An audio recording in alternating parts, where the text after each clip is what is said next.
So the main thing we need to know is what's an acceptable trial. Once you actually get your force data, what we're looking for is at least 1 second of quiet standing with this pretty stable, and that needs to represent their body mass. If it's much higher than body mass, then there's already a lot of pretension. If it's lower than body mass, they're going to give themselves a huge advantage. What they're doing is leaning on the bar and taking some of the weight off the force plate. So the moment they apply all of their mass to the force plate, you get a massive spike in force. So this needs to represent body mass. At the end of the trial, as long as you're sampling for a long enough duration, you can get them to stand completely relaxed, and you should see then that this period of time after the 5-second effort is comparable to this period of quiet standing at the beginning.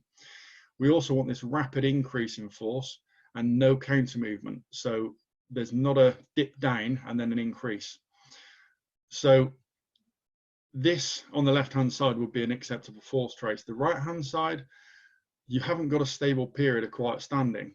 This increase in force here, while it might only look small, if you're using a 20 or a 40 Newton threshold, that's probably going to trigger the onset of the pull here. That's clearly not where the onset of the foot pull occurs. And if you use a counter movement here, while this might look subtle, that will magnify the forces and rate of force development here. So we need to try and eliminate those where possible. That's again really important, not to look at your computer screen or your tablet while you're assessing your athletes, but actually watch the athletes, see what they're doing. Stand in front of them, move to the side of them and check to make sure there isn't any counter movement going on. Make sure they've maintained that dorsiflex position. Sometimes what you'll see is just them pushing themselves, almost like the transition phase of a clean, into a more dorsiflex position, which then gives this counter movement effect. Paul. We also don't want to see your peak force occurring towards the end of the trial. It should be occurring towards the beginning. If this is the case, discount the trial and repeat. It's only going to take you an extra 2 minutes. And like I said, avoid this counter movement. The other thing we want to see is not that they've stepped off the force plates here, which is what's happened if it goes to zero force, but we actually want to see that comparable force here as the force during that period of quiet standing. So it's really important to try and make sure they've got that. So give them the instructions beforehand to try and keep this standardized. The other thing you need to be looking for is making sure that the peak force between trials is comparable or within 250 newtons of each trial. Now, that is an arbitrary figure. Maybe a percentage of the peak force would be better. Maybe a percentage of their body weight would be better because it will affect it. We haven't looked into that in enough detail at the moment. But this makes sure you get reliable and comparable trials within and generally between sessions.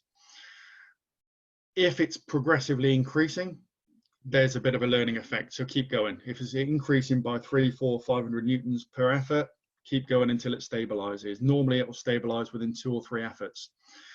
If it starts to decrease, you've induced fatigue. So you might as well terminate your testing at that point and go with the 2 best trials you had before. So it should be relatively straightforward to get this data.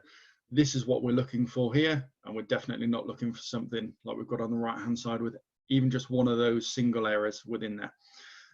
With appropriate cueing though, normally you get this correct within the first couple of trials, or before you have a testing session scheduled within a training session, get them just to practice the performance of the test, just to make sure they are familiar with it. And that also massively speeds up the whole testing if you've got a whole squad to test.